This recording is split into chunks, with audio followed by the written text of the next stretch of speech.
వే gold trusted gold buyers మీరు తాకట్టు పెట్టిన బంగారాన్ని విడిపించి ఈ రోజు ఉన్న మార్కెట్ ధరకు కొనబడను.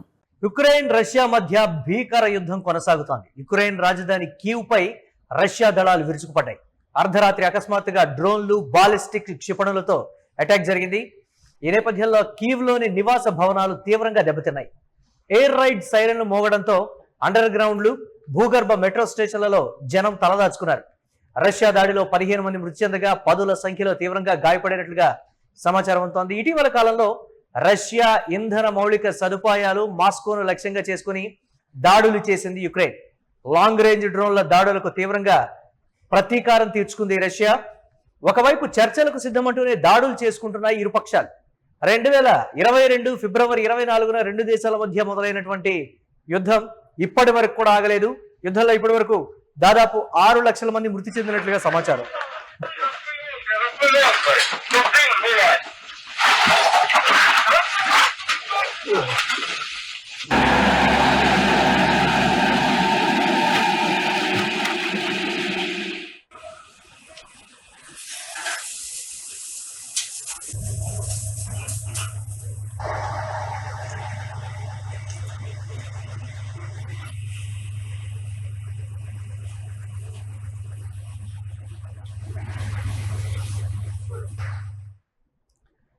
యుక్రెయిన్ రాజధాని కీవ్ పై రష్యా బుధవారం అర్ధరాత్రి దాటిన తర్వాత గురువారం తెల్లవారుజాము వరకు క్షిపణులు, డ్రోన్లతో చేసినటువంటి భారీ దాడి ప్రతీకారం తీర్చుకుందనే చెప్పాలి.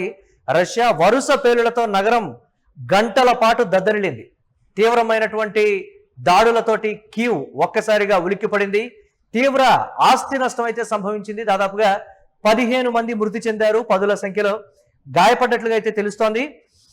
ఇక ఒకరు మృతి చెందగా పలువురికి గాయాలయ్యాయని కీవ్ సిటీ మిలిటరీ అడ్మినిస్ట్రేటివ్ అధిపతి తిమూర్ కాంచెకో తెలిపారు. కనీసం 11 మంది గాయపడ్డారని మేయర్ విటాలీ క్లిచ్కో చెప్పారు. బాలిస్టిక్ క్షిపణులు, క్రూయిజ్ క్షిపణులు, డ్రోన్లతో జరిగినటువంటి ఈ దాడులు డ్నిప్రో నదికి ఇరువైపులా ఉన్నటువంటి నగరంలోని మొత్తం 10 జిల్లాలను కూడా ప్రభావితం చేసినటువంటి పరిస్థితి. దాడి హెచ్చరికలు రావడంతో అధ్యక్షుడు వ్లాదిమిర్ జెలెన్స్కీతో పాటు అధికారులు ప్రజలను అప్రమత్తం చేశారు. దీంతో చాలా మంది మెట్రో స్టేషన్లలో ఆశ్రయం పొందారు.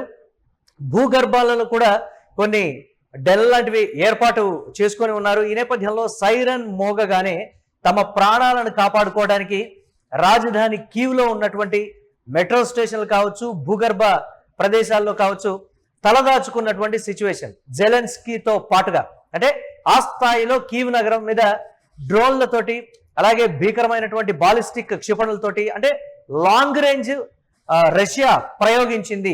అందుకే నగరం ఆ స్థాయిలో దెబ్బతిన్నది. రీసెంట్ గా జరిగినటువంటి దాడికి సంబంధించి ప్రతీకారంగా రష్యా యుక్రెయిన్ మీద ఈ దాడి చేసింది. ఇది ప్రస్తుతం అక్కడ చెప్తున్నటువంటి మాట. అలాగే చాలా రోజుల తర్వాత రష్యా ఈ స్థాయిలో ఆయుధాలని వినియోగించడం కానీ, లేకపోతే చర్చలకు సిద్ధమన్నటువంటి ప్రతిపాదనలు గత నుంచి ఉన్నాయి. దఫదఫాలుగా చర్చలు జరగడం, విఫలమవడం కూడా వస్తున్నటువంటి పరిస్థితుల్లో చాలా రోజుల తర్వాత యుక్రెయిన్ మీద జరిగినటువంటి ఒక భయంకరమైన భీకర దాడిగా కూడా దీన్ని చెప్తూ ఉన్నారు. ఎట్టి పరిస్థితుల్లోనూ దాడికి ప్రతి దాడి తప్పదు. ఇది రష్యా అధ్యక్షుడు వ్లాదిమిర్ పుతిన్ యుద్ధం మొదలైనప్పటి నుంచి కూడా చెప్పినటువంటి మాట. గతంలో కూడా యుక్రెయిన్ రష్యా మీద దొంగదాడి చేసినటువంటి సిచ్యువేషన్ ఉంది.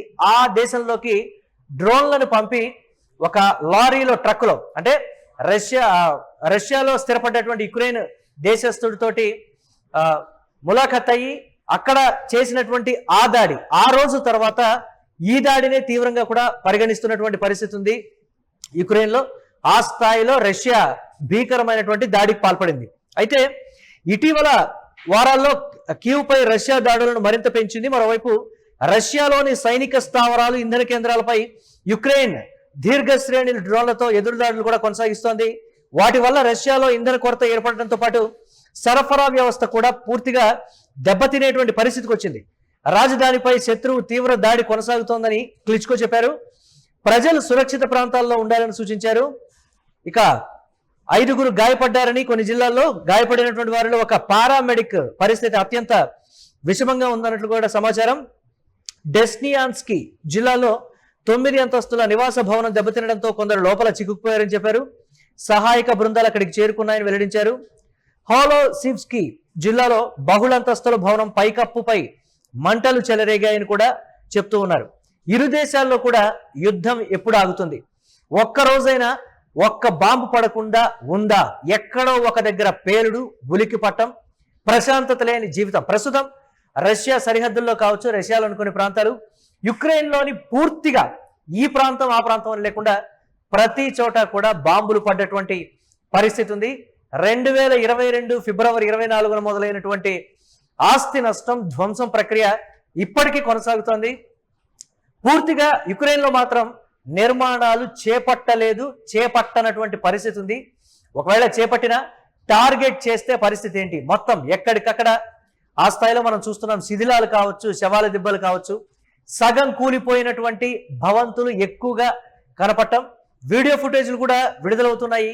రహదారుల వెంట వెళుతూ ఉంటే ఇరువైపులా భీకర బాలిస్టిక్ క్షిపణులు మనం యూటీవీ స్క్రీన్ మీద ఎక్స్క్లూజివ్గా చూస్తున్నాం. భయంకరమైనటువంటి పేలుడు సంభవించిందంటే ఆ స్థాయిలో ఇరు దేశాల మధ్య దాడులు జరుగుతున్నాయి. చూడాలి, చర్చలకు సంబంధించి ఇరు దేశాలు సిద్ధం అని పైకి చెప్తున్నాయి, కానీ ఈ స్థాయిలో పదే పదే ఇరువైపుల నుంచి కూడా దొంగచాటుగా దాడులా లేకపోతే నేరుగా దాడులు చేసుకుంటున్నాయి. మొత్తం మీదైతే రెండు దేశాల్లో పరిస్థితులు మాత్రం రోజు రోజుకు దిగజారుతున్నటువంటి సిచ్యువేషన్ అయితే ఉంది.